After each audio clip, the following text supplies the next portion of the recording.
네, 안녕하세요, 환입니다. 자, 오늘 이야기는 베트남 커피 이야기입니다. 퍼 전문점 가면은 베트남 커피를 팝니다. 아니, 왜 쌀국수집에서 커피 그냥 인스턴트 주는 거 아니야? 하는 경우도 있더라고요. 뭐 지금은 아시는 분들 다 아실 거예요. 워낙 유명하다 보니까. 베트남 현지에서 커피는 매우 대중적인 음료입니다. 자, 베트남은 과거 프랑스의 식민 지배를 받은 역사가 있습니다. 늘 그렇듯 식민 지배 과정에는 문화의 유입이 있기 마련이에요. 좋으라고 문화를 주는 건 아니죠. 정확히는 식민지에다가 그곳을 책임지고 관리할 사람을 파견하게 돼요. 예를 들어서 총독, 그리고 그 아래 부하들, 특히 치안을 담당할 군인이나 경찰, 그리고 이제 그의 가족들. 그러니까 대표적으로 이제 공무원이 파견되고 가족들 같이 파견되는 거죠. 그리고 그들을 위한 식당, 우체국, 교회, 은행 등등 그런 게 만들어진단 말이에요. 현지 음식 안 먹으려고 하잖아요. 그냥 자기네 음식 먹으려고 하지. 그리고 이 식민지를 무역하고 외교를 위한 교두보를 쓰게 돼요. 그러면서 여러 나라의 선박과 상인들이 오가게 됩니다. 그래서 동맹국이 있으면 동맹국도 오겠죠. 왔다 갔다 하면서. 그래서 그 과정에서 자연스럽게 식문화 역시 들어오게 됩니다. 자, 프랑스 하면 뭐죠? 카페 문화잖아요. 카페 문화. 특히 보험회사의 전신이랄 수 있는 로이드, 원래는 카페였어요. 카페에서 돈 내기를 했대요. 선단이 침몰하냐 뭐하냐 그런 거 가지고 돈 내겠는데 그게 보험이 됐다고 해요. 아무튼 그 커피, 그게 들어온 거예요. 이렇게 프랑스의 식문화가 베트남의 식문화 결합을 했어요. 그래서 쌀국수인 퍼보, 그리고 보코 같은 음식이 탄생됐습니다. 커피도 그러한 영향을 받은 음식 중 하나예요. 정확히는 베트남의 기후가 커피집에 잘 맞았어요. 그래서 커피나무를 신게되었고 그게 그대로 정착을 한 거예요. 독립을 했다고 맛있는 커피를 없어지지 않는단 말이에요. 그냥 하나의 문화가 된 거예요. 단 이 베트남 커피의 경우는 우리가 카페에서 마시는 그 커피가 아니에요. 커피는 되게 아라비카종 그리고 로부스타종, 크게 두 가지로 나눠집니다. 자, 아라비카의 경우에는 고산 지대에서 자라는 종이에요. 우리가 흔히 카페에서 마시는 카페 라떼, 거기 들어가는 커피 원두가 바로 아라비카종이에요. CF 많이 나오죠. 에티오피아 아라비카 원두를 블렌딩해서 했다 그런 거. 그리고 로부스타의 경우에는 그거보다 온도가 습도가 높은 지역에서 자라는 종입니다. 일단 쓴맛이 강하고 카페인 함량이 높고 풍미가 단편적이에요. 그러니까 그림으로 치면 약간 스모크 같은 그런 느낌? 그래서 이걸 디스하시는 분도 계세요. 이거는 아니라고 페타이어 맛이라고, 페타이어 태움 맛이라고. 아라비카에다가 로부스타를 약간 믹스를 하기도 하는데 일반적이진 않죠. 그렇게 바리스타들이 그렇게 좋아하는 정도 아니고. 근데 재밌게도 이 로부스타 원두의 경우는 병충해에 매우 강하다고 해요. 왜냐면 그 카페인 함량이 높거든요. 너무 높다 보니까 곤충들이 잘 안 건든다고 해요. 그래서 로부스타의 경우에는 농약이라던가 그런 걸 잘 안 쓰고도 재배가 충분히 된다고 해요. 자, 일단 이 커피를 마시기 위해서는 커피핀이라는 게 있어요.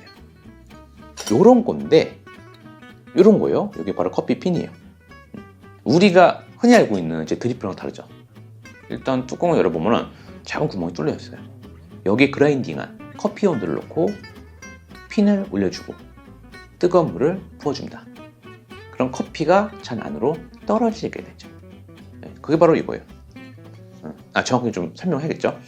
자, 베트남어로 커피는 카페라고 해요. 우리가 카페 간다. 그 카페. 그리고 뜨거운 커피는 카페노. 그리고 아이스 커피는 카페다. 그리고 이러한 커피핀을 내린 커피는 카페 덴 롱이라고 해요. 그러니까 에스프레소 같은 느낌이죠. 일단 이 커피의 경우에는 굉장히 써요.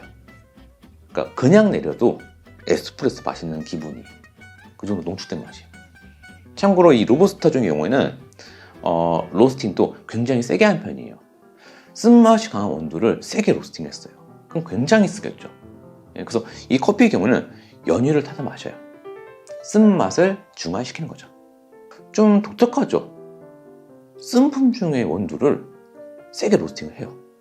그래서 굉장히 쓰게 만들고 나중에 연유를 넣어서 중화를 시켜서 마셔요. 굉장히 독특한 카페 문화인 것 같아요. 참고로 베트남에서 연유는 쓰어라고 불러요. 즉 연유가 들어간 아이스 커피는 카페 쓰어다죠.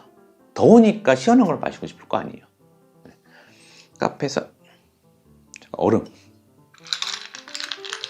즉석해서 카페 쓰어다를 만들겠습니다.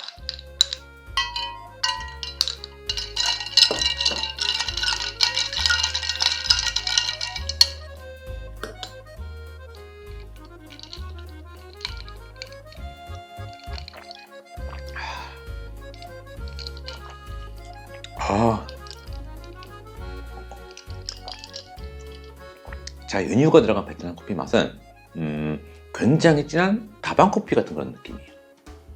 자, 커피에다가 크림이나 우유를 넣기도 하잖아요.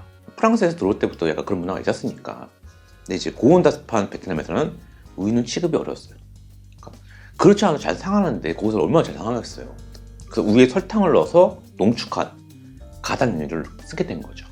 어떻게 보면 이제 베트남의 기후 조건에 맞춰가지고 커피를 적응시키다 보니까 이런 형태가 만들어진 거예요. 그러니까 새로운 문화가 만들어진 거죠. 옛날 생각이 나네요. 베트남에 옹토라고 하는 연유 제품이 있어요. 무슨 이름을 어떻게 해가지고 옹토? 딱 봤는데 이 연유 캔에 수염난 할아버지가 그려져 있어요. 산신령일 거야 아마 이거. 그래서 옹토 그러면서 이제 사가지고 샀던 걸 기억이 납니다. 자, 베트남의 경우에는 커피 생산이 세계 2위입니다. 수출도 많이 해요. 환희님, 카페에서는 아라비카 종이 대세고 되게 해외에서도 많이 먹는데 좀 못 봤는데? 맞는 얘기는 한데 일단 로부스타 종의 경우에는 커피 그 자체보다는 커피 우유, 커피 시럽, 커피 술 이런 커피 가공품이 많이 써요. 커피 크림 이런 거. 로부스타 원두는 풍미가 좀 단조롭다고 했잖아요. 근데 우유에다가 커피 풍미를 내는 거면 상관이 없잖아요. 그러니까 내가 만약에 카페라떼를 마신다면은 아라비카가 좋겠지만 만약에 커피 우유를 마신다면은 커피가 메인이 아니니까 우유가 메인이잖아요. 그렇게까지 커피 풍미에 목숨 걸 필요가 없는 거죠. 커피는 단지 우유를 좀 더 맛있게 해주는 그런 수단일 뿐이에요. 그러니까 로부스타라서도 아무 문제가 없죠. 그게 맛있어요. 얘도 맛있거든요. 물론 이제 맛이 단조롭다고 디스하는 분도 많지만 이 특유의 쓴맛을 좋아하는 분도 은근 많아요. 저 같은 사람. 뭐랄까? 굉장히 쓴 로부스타 종의 커피에 달콤한 연유가 섞였을 때, 근데 연유가 달기만 한 거 아니잖아요. 특유의 향이 있잖아요. 그러니까 크림 같은 유제품 같은 그런 느낌이 있어요. 그러니까 극과 극을 달리는 조합이 느껴지는 줄다리기 같은 거. 참고로 아라비카에 연유 타면 그 맛이 안 나요. 정확히는 연유가 아라비카 원두 맛을 해쳐요. 로부스타는 그렇지가 않죠. 워낙에 세다 보니까. 즉 로부스타에서만 나올 수 있는 그 포인트가 있어요. 예를 들면 변태인 친구들하고 순진한 친구와의 콤비, 혹은 몸집 크고 살찐 친구하고 마른 친구와의 콤비, 약간 그런 느낌. 그리고 커피핀을 마시는 그 클래식함, 이건 해본 분도 아십니다. 핸드드립에는 없는 그런 독특한 매력. 자, 오늘 얘기 여기까지고요. 베트남 커피 테스트 알아봤는데요. 어떠셨나요? 자, 그럼 다음번에 또 다른 이야기 되도록 하겠습니다. 자, 그럼 안녕히 계세요.